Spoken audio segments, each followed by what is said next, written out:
I could see exactly where I needed to go. That night was cold. The sticky after-storm air clung to me like a wet rag, and the fog was starting to rise.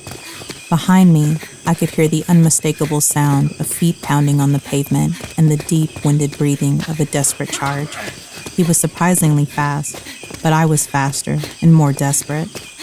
He was an out-of-shape, overweight, middle-aged man, and I was none of those things. By then, he had been chasing me for about a mile through rugged woods.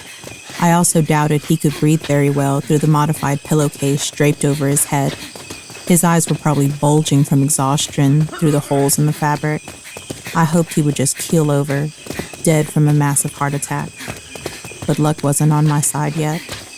I sprinted across the 2-lane road toward a community that I could see from that hill over the tree line below. My leggings were in tatters from foliage grabbing onto my clothes. My shoes had been long missing, and I had stripped my muddy socks off probably a mile ago. My bare feet were aching and probably bleeding from running across forest debris and gravel, but I persevered. I didn't care about the pain. My life depended on escaping from this psychotic man. No matter what, he wasn't going to win. I was.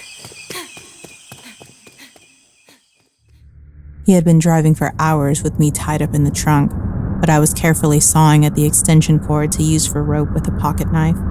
The trunk was completely dark, so I had to navigate only by touch. The trunk had a pungent, metallic odor that I realized was the smell of old, dried blood. There was also a small leak in the trunk, which happened to be dripping on my head, adding to the torture of this hell. The car was ancient, so it didn't have an escape button or hatch from the trunk. After what seemed like hours, the car had suddenly come to a stop. I heard the door slam shut, and then heard his feet crunching on gravel as he marched toward the rear. The trunk popped open to reveal dusk had come, and that the pillowcase psycho was back. Well, hello, beautiful. I just had to stop and get one last look. From hours of seething anger and the primal urge to survive, I leaped from the trunk, lunging for his face with that pocket knife. His eye popped like a grape, exactly where I was aiming. Blood immediately began gushing from the wound. His face twisted in agony as he screamed a guttural roar of pain and fell to his knees. I thought about stabbing him again, or trying to beat the shit out of him. But last second, I decided he would probably win that battle. Every hour of jogging and running in the mornings had prepared me for this moment. Not knowing how much time that had given me, I sprinted for the woods. He soon followed. Hours later, I was sprinting for an unknown town through a patch of dense woods long before sunrise. It was nearly pitch black, except for what little moonlight was peeking between the clouds. Earlier that day, it had rained. Before all this chaos, I hadn't even considered how the rain could be a curse. The mud in this part of the woods was becoming thicker and deeper with every step. It soon became obvious that I had entered a swamp. Soon, I was up to my knees in water, then my waist. It had been a while since I'd seen or heard the man behind me. I hoped and I prayed that he had given up on his pursuit. Thoughts began to form about what I would do when I finally made it to the town. Would I run to a house and bang on the front door, hoping that someone would answer? In the trunk, I discovered that he had taken my cell phone, my wallet, and my keys, but he hadn't checked my jacket pocket, where he would have found that pocket knife. Now, it was my sole possession. I was swimming at this point. The water smelled putrid and dank, filling my nostrils with that gassy, unmistakable smell of a swamp. After calming myself and building up the nerve, I checked around again and did not see the man. He was gone. My spirits lifted, and I chuckled with glee. That morning had started like any other. I'd wake up around sunrise, jog for a mile, shower, then I'd stop at Dunkin' and get an iced coffee before going to work. But something went horribly wrong this time. As I was jogging past a nearby park, I heard a car stop behind me down the block. The door opened, and I could hear someone get out. This happens occasionally, and I usually tried to just ignore people. But this time, something didn't feel right, and I'd soon find out why. The next thing I remember, I'm waking up in the front seat of a car, my body giving me obvious signs that I had been sexually assaulted, and I won't give you the vivid details. The back of my head was drenched in dried blood, along with a pounding headache. The car reeked of cigarettes, and the old upholstery was cracked in a million places. The man who owned this clearly didn't care much about it. I looked around to see if I could spot him. The car was parked in the woods somewhere. The car was parked by a very old camper, looking as if it were older than my dad. The only path out was a set of ruts in the ground that led to what I assumed was this horrible man's house. Not seeing the man, I decided to get out of the car and hastily make my way down this path and see where it took me. My leggings had been ripped open at the crotch, and my knees were torn open from me falling to the ground. The cold morning air really reminded me of all this. After making it to the top of a hill, I could see that the path led to a winding 2-lane road, but I couldn't tell where I was. That's when I heard feet pounding up the path behind me. I could see the man charging at me like a bull. The pillowcase over his head topped a large, hefty body that was capable of surprising speed. I bolted, praying that my morning jogs would give me the endurance beyond his. The next thing I remember is waking up in his trunk, tied up like a hog, heading out to be slaughtered. The water had become shallower after a few minutes. I examined myself and found that my body was covered in algae, mud, and reeked of that awful smell. I trudged through the mud once again. The moon had completely been obscured by the clouds. It was so dark that I had to feel my way through the woods, making me move very slowly and carefully now. I could see the lights of the town through the foliage, partially guiding my way. I was almost running, but still trying to be careful. Lining the road to the town was some very thick foliage, so thick that the lights could barely peek through. I was making my way past them. Suddenly, I felt ill. I had fallen into a ditch covered by those plants. My knee had snapped, and my ankle rolled. The fire-hot pain shooting all through my body. Even the smallest twitch set it off. I was writhing, screaming out in agony when I saw a car coming. "Hey!" I shouted, "Stop! Please help!" waving my arms frantically while trying to bite back the pain. The car slowed and pulled to the curb nearby. I couldn't see the person because their brights were blinding me. I raised my arm to shield my eyes. Through the radiance, I could see a figure coming my way. It was him. The pillowcase was once again pulled over his head.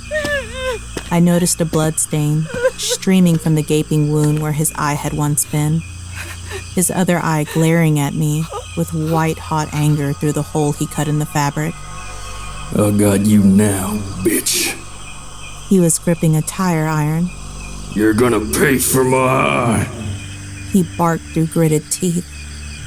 What was I going to do against this gigantic man wielding a tire iron? He took a long, arching swing at me. I rolled. His weapon struck the ground with a ringing thud. Pocket knife in hand, I swung for his neck. I missed my intended mark and stabbed him in the back of his right ear. He bellowed in pain, grabbing for the wound, blood squirting out between his fingers. Fucking bitch! He swung again, connecting with my right shoulder. More pain, more ways to slow me down. The man wrestled me to the ground, trying to force his knife from my hand. My teeth crunched into the bones of his hand as hard as I could.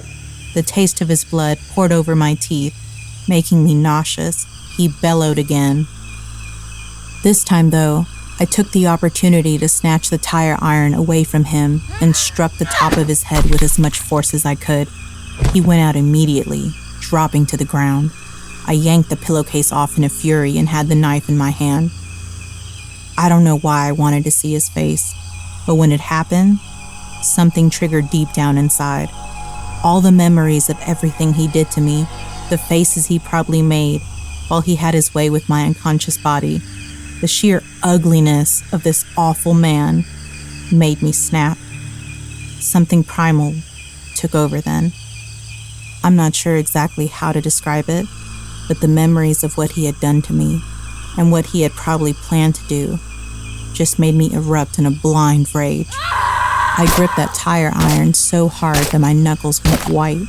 I bashed his face so many times that it barely looked human by the time my rage was satisfied. His crooked teeth were now either fragmented or gone. His fat tomato nose was flattened into a mushy wound, and both the eyes were popped now. His ugly, acne-scarred face now bruised, busted open and swollen. If he did manage to wake up, well, he'd be in for an even rougher time. I felt happy about it, and I'm still not sure how to process that. Should I be proud? Should I be ashamed? Or should I be afraid? I needed to get out of there in case he did wake up. I searched through his pockets and found his car keys. I decided to also snatch his wallet so I could identify him. I found something else too that baffled me. In the same pocket as his wallet, I found what appeared to be a chunk of my hair. I felt around my head and realized that it was. After some immense pain and effort, I managed to drag my useless leg over to the car and hauled myself into the driver's seat. The car rumbled to life, much to my joy. I turned the car around and drove. Luckily, I had injured my left leg, and that was an automatic shifter. This town was unknown to me, but I drove around until I found an officer. He tried to calm me down, but the words poured out of my mouth in such a fury that it just sounded like babbling. I must have been a sight with mud and algae up to my stomach, clothes shredded, no shoes or socks, twigs in my hair, and the stink of swamp. He took me down to the station and brought me a cup of coffee and a blanket. The officer did his best to calm me down, and after a while, I managed to tell him the story. I remember thinking about how many showers it would take to not only clean off the swamp gunk, but to clean myself of the filthy memories from that evening. The police found him still unconscious by that ditch. He confessed to my assault and 3 murders, but DNA testing later pinpointed him to 12 others, all of them around my age and looking striking like me. In his home, they found boxes of demented memorabilia, like their underwear. He also collected snippets of their hair that he kept in the drawer next to his bed. You can probably guess why. What did I learn from all this? When I got home, I showered 4 times that day. I did this for days, never really feeling clean again. After the ordeal with the man, I never leave the house without my pistol, a can of mace on my keychain, and an overly paranoid vigilance of those around me. Sometimes, I feel eyes watching me from behind, and I walk a little faster. I also bought a house and raised a German Shepherd puppy that I named Walter, who now joins me on my morning jogs. All these things combined still don't make me feel completely safe. Then, there are also the nightmares, in which he brutalizes me and finally kills me. There's no escape from those. Therapy helps, but how can you escape your own subconscious thoughts?